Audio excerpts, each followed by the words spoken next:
Dr. Kirby Bland is one of America's top surgeons for cancer. He has won numerous awards and recognitions for his dedication to his field.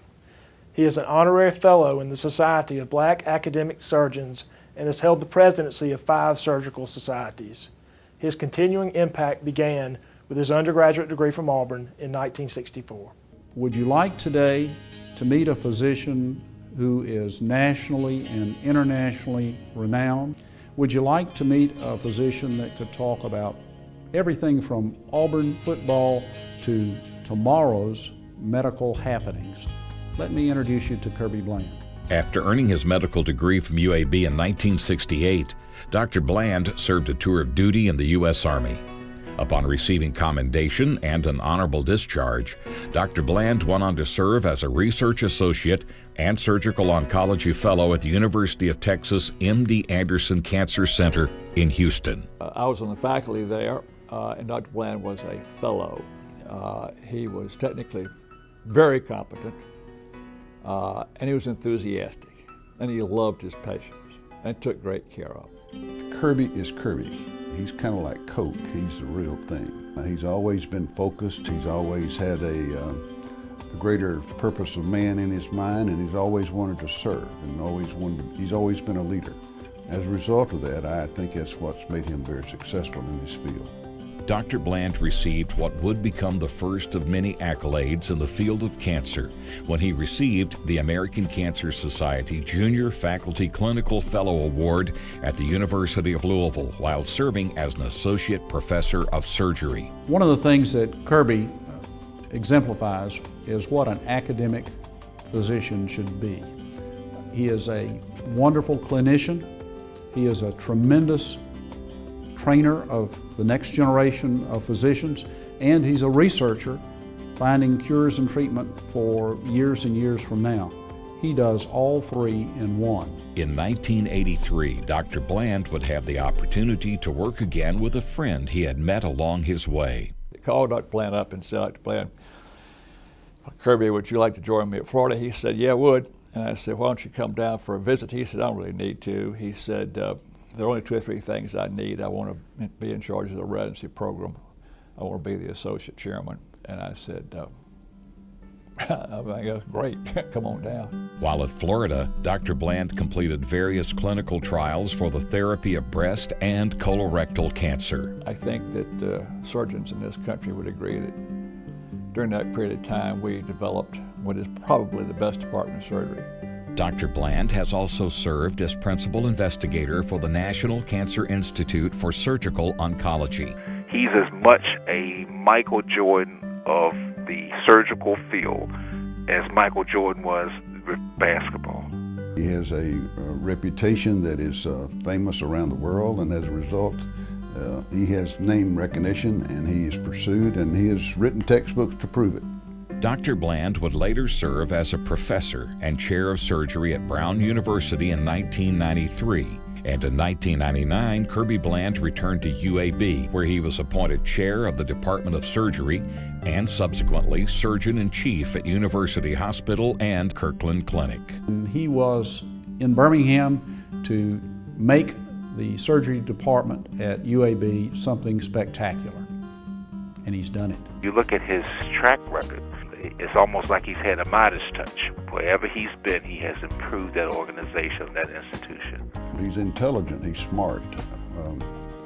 Kirby has an opinion on everything, and sometimes he even listens to mine. Dr. Bland is the immediate past president of the American Surgical Association. I think he's a 130th. It's an honor that only a few have, which is obvious. And it's given to the individual who's thought to be the most prominent surgeon based in a body of work. That he has been chairman of almost every surgical organization and association in the United States and probably the world. He's somebody who bleeds Auburn, that I can tell you. Put it this way, everybody knows where Kirby Bland went to college. There's no question about that. The importance of Auburn for Kirby is hard to overestimate. It literally was the first step on a wonderful road.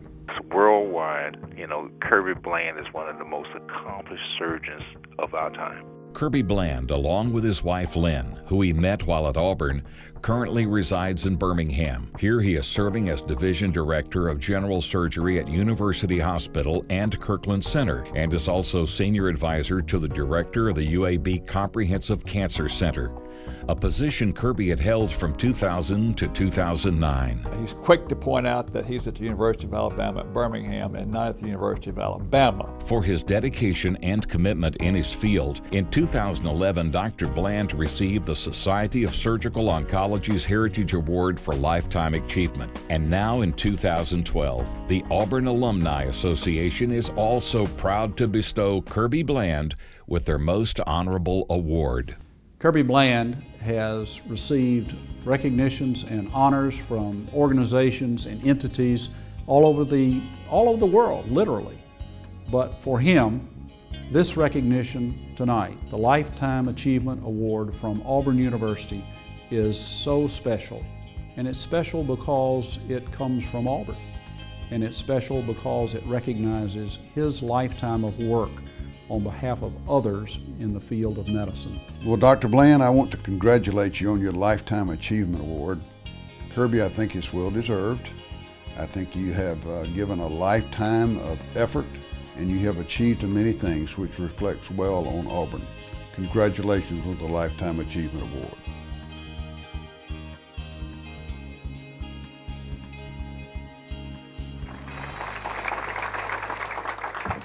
Good evening, ladies and gentlemen.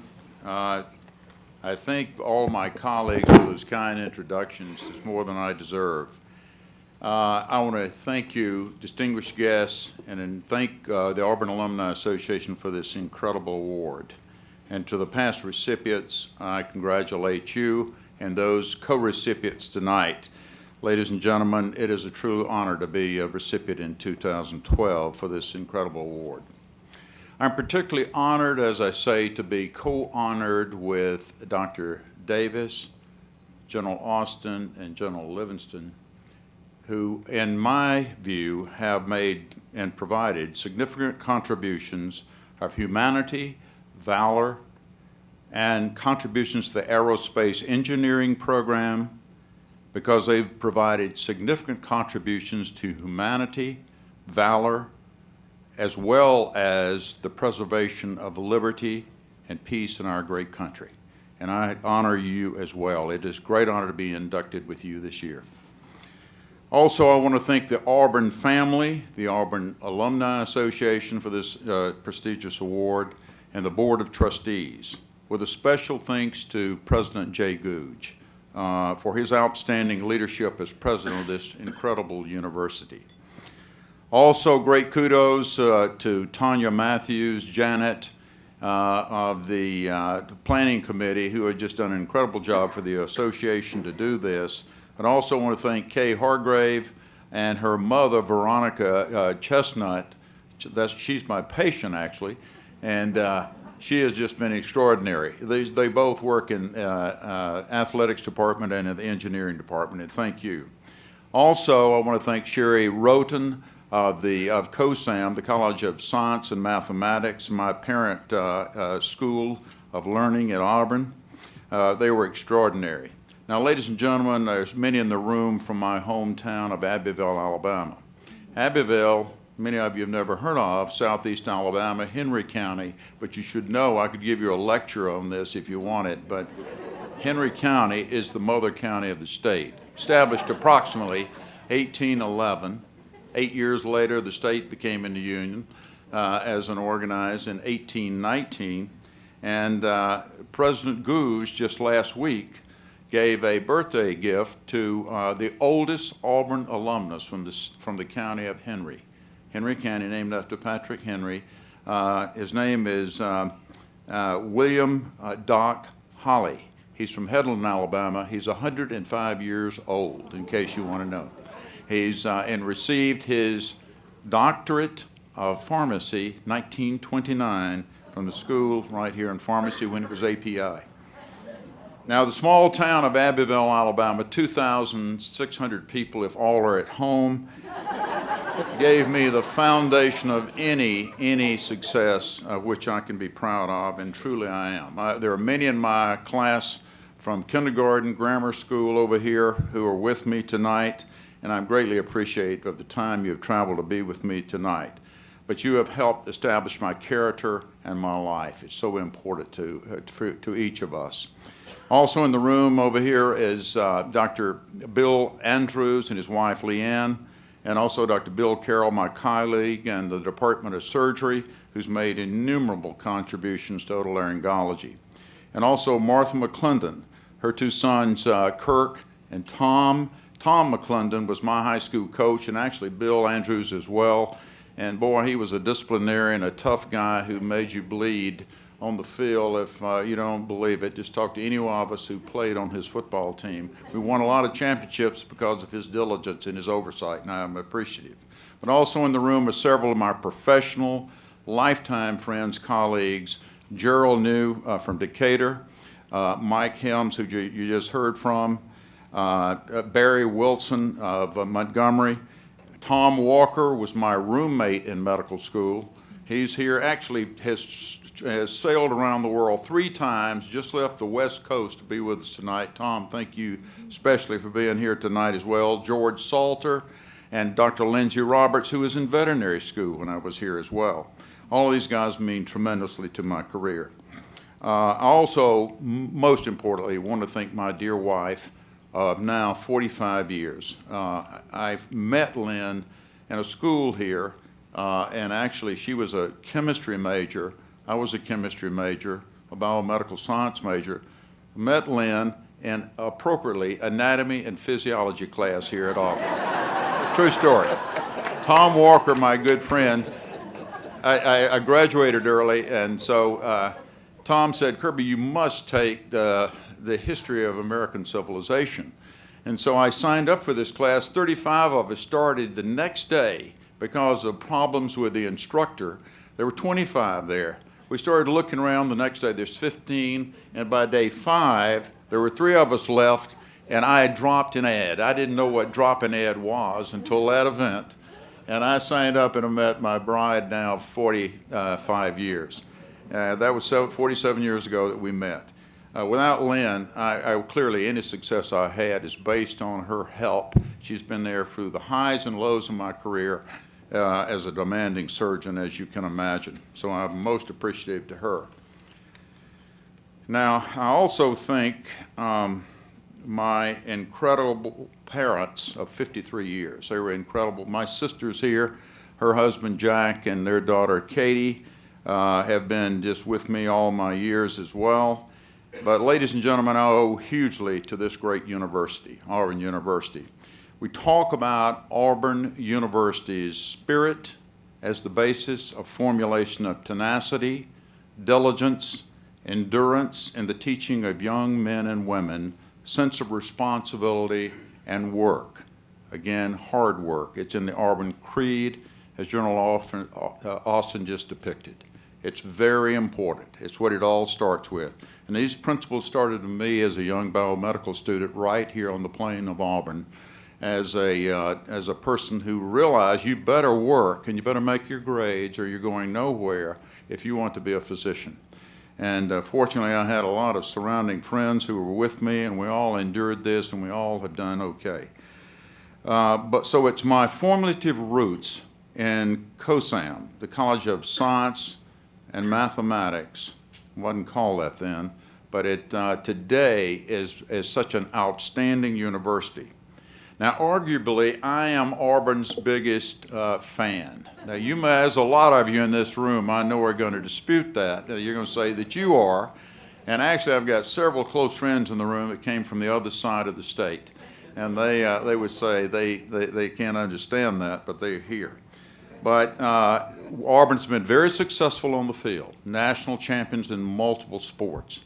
But I really came here tonight to do 2 things. Not only thank you for what you're doing, but to thank you what Auburn is doing to the academic community. I want to take particular pride in the decisions of recent by the Board of Trustees, and especially President Jay Gouge, and what he has done with his administration to embellish scholarship and academic achievement. This effort has been assisted ably by the Honors College at Auburn, and many of you don't know about the Auburn Honors College. It's directed by Jim Hansen and Paul Harris, and they have had extraordinary success in their recruitment of the prestigious national and international scholars to Auburn University. These are Rhodes Scholars, they're Merit Scholars, they're Fulbright Scholars, they're Mellon Scholars, they're Carnegie Gates Scholars, and of recent, the considerable success they've had with the National Merit Scholars. So I am particularly pleased to tell you, if you're not aware, that the President and the Board of Trustees have brought academic achievement through the Honors College at a new level at this university. You can be especially proud if you're an Auburn alumnus to know this, and many of you are going to say, well, I know these facts. You may not know these because they're very hot off the press. Well, first of all, Auburn, established 1856, actually has 250,000 graduates of the school. But presently, Debbie, correct me if I'm wrong, over 45,000 of you are Auburn alumni.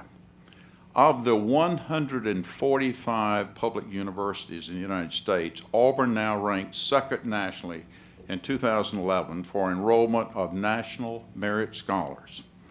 It ranks first in the Southeastern Conference, and let's just use that as a backlight, in the Southeastern Conference among public universities, and it's ranked 9th overall out of 359 public universities in merit scholarship enrollment.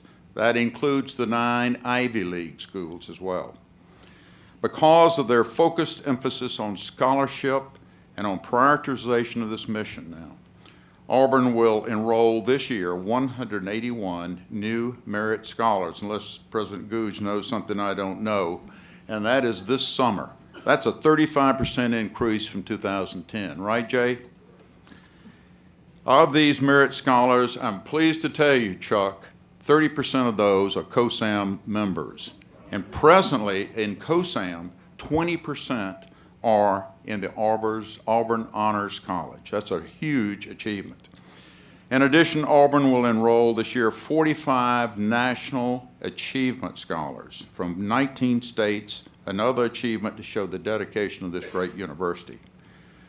Now, I know this is a little break with the Honors Award because you're honoring us as recipients, but I want to turn this around. I want to thank the Board of Trustees, and I want to thank the leadership of Dr. Gouge for emphasizing academics and scholarship. Will you give a round of applause for this incredible, Jay, thank you. Board of Trustees, there are several directors in the room. Thank you very much. Ladies and gentlemen, again, I am truly appreciative of this Seminole Award for acknowledging my career, but I also want to thank you for being here tonight to share this experience with me, my family. Most of them are here tonight, and I think this is highly deserving that you have given these awards to our co-recipients who are so deserving in their own right. Now, last week was the Academy Awards. I don't watch the Academy Awards. I think it's too many awards. It's created 3.5 hours. Who has got time? There's a sporting event on, but I don't do this. But one of the recipients is an Auburn graduate, 1994. Is that right, Debbie?